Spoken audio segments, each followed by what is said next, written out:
A extrema-direita não é delirante. Eu acho importante a gente tratar disso, porque senão fica, nós somos aqui os portadores da verdade, do bom senso, e do outro lado tem gente que é maluca. Fica parte da extrema-direita não é delirante. Não, tem uma parte que é. Não, ela é delirante, mas ela não é irracional no seguinte sentido. As coisas que ela está dizendo não são alheias ao mundo real. E quando parece alheias ao mundo real, na verdade é truque. Ou alguém acha que Bolsonaro realmente acredita que vacina faz mal. Tanto parece que ele tomou vacina.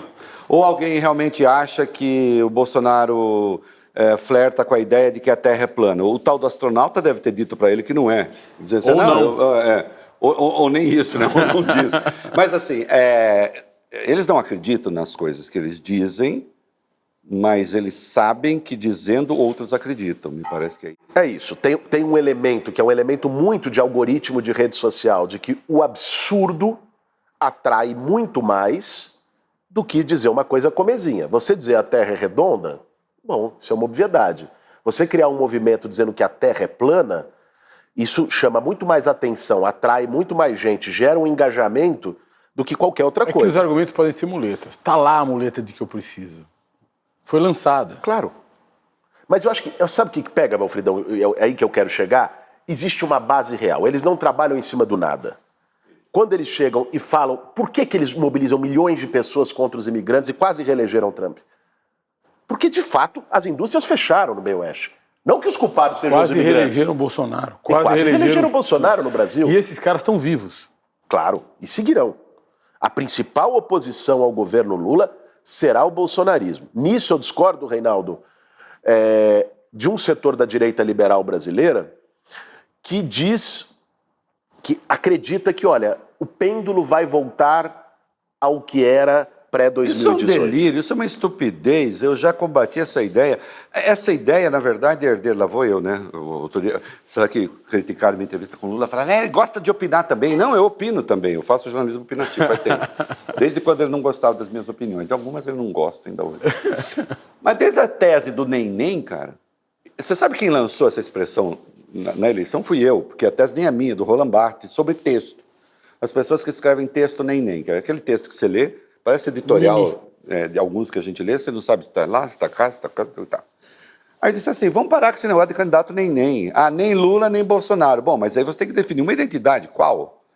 Né? Eu disse, não vai acontecer. Aí eu vejo um dos candidatos dizer, não, porque nós temos que pensar na hipótese nem. Eu falei, meu Deus do céu, não, eu fiz a piada, eu tô, né? E até hoje tem esse negócio, não volta a ser o que era. Quem disse?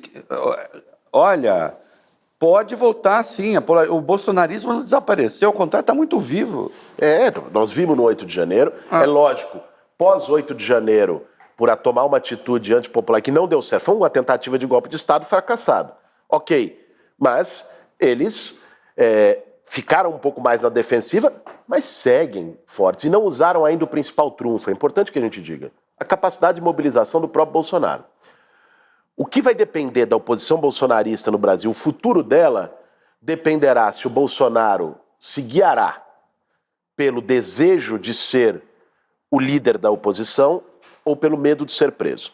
Até aqui ele está se guiando essencialmente pelo medo de ser preso. E depois das joias, né? Porque assim, as joias. Eu vou ter que fazer uma brincadeira.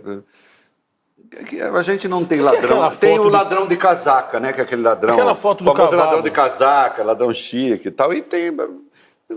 Há outras coisas no Brasil. Depois dessa coisa das joias, né? Que apareceu aí. Cavalo com patas quebradas. Você viu essa foto? Eu vi. Então, assim, eu acho que o medo de ser preso vai aumentar, né? Já aumentou. Né? O que é lamentável, mais um presidente preso no Brasil. Claro que é. Isso é um desastre para a política. É lamentável, Valfridão. Eu quero trazer essa discussão. Você sabe da nossa oposição sobre isso. Sei. Né? Eu concordo num aspecto contigo. Institucionalmente, você normalizar as prisões de presidentes é uma desmoralização não do Bolsonaro, mas da instituição presidência da República. Eu queria trazer um outro aspecto dessa questão, que é a maneira como historicamente aconteceram as transições no Brasil. Você pega, as nossas transições, elas são sempre acordos meio abranjados, mal feitos, por cima, de cúpula, que nunca fecham a ferida. A independência do Brasil. Saímos da colônia e viramos um império independente. Foi feita pelo filho do imperador da colônia, do rei da colônia, pelo filho do rei de Portugal, e não gerou uma independência real, de fato. Foi uma formalidade.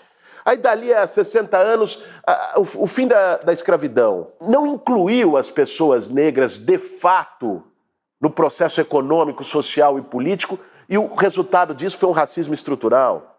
O fim da ditadura militar não reparou, fez uma anistia geral e restrita, um acordão por cima, um colégio eleitoral, e nenhum torturador foi punido, o que permitiu, inclusive, que 30 anos depois aparecesse um cidadão, elogiasse um torturador no Congresso Nacional e não saísse de lá algemado e repudiado pela opinião pública. Saísse 2 anos depois eleito presidente pelas urnas. Então, o Freud diz uma coisa que, assim, se você não lida com os traumas, se você recalca os traumas, aquele trauma não é que ele desaparece. Ele fica no inconsciente como uma ferida aberta e ele volta. Agora eu entendi o que está acontecendo comigo. É o passado que nunca passa. Isso vale para o nosso inconsciente enquanto ser humano, isso vale para uma sociedade. Se a gente não acerta as contas com os nossos traumas, o cara, numa pandemia, tomou uma atitude que morreram 700 mil pessoas. Se esse cara... E aqui eu não estou dizendo para ir numa linha de eudenismo e tal, eu estou falando uma coisa objetiva. Morreu muita gente pela atitude dele. Só para deixar claro que a gente não está aqui, morreram quase 700 mil pessoas no Brasil. É claro que o Bolsonaro, a política do Bolsonaro não responderia pelas 700 mil. Se ele tivesse, digamos que ele tivesse feito tudo direito, poderia ter morrido, sei lá, 550 mil. Mas se 150 mil morreram porque faltou vacina a tempo, porque tomaram ivermectina e cloroquina e acharam que estavam protegidas, porque não se protegeram e se aglomeraram quando não podiam. Se tivesse morrido 2 mil uma pessoas pessoa por causa disso, seria muito grave. Se tivesse morrido uma pessoa por causa disso, seria muito grave. É disso que se trata. Não é entrar num palavratório barato e dizer, não, Bolsonaro matou 700 mil. Lógico que não, mas é lógico que a postura dele como político, como chefe de Estado, influenciou condutas na sociedade como um todo. E isso levou a mortes.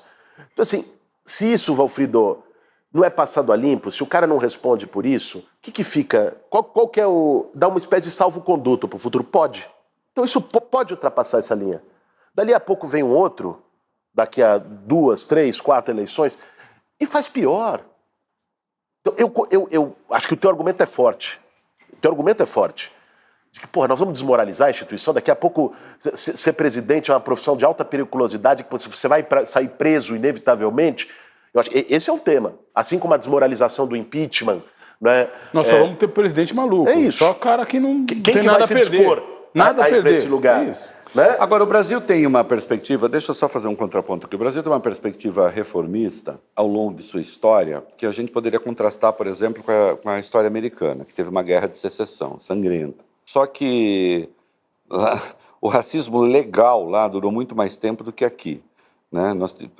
Enquanto aqui na década de 50 você já tinha uma lei antirracista, ainda que o racismo estrutural que o nosso Silvio Almeida detalhou tão bem permanecesse, né?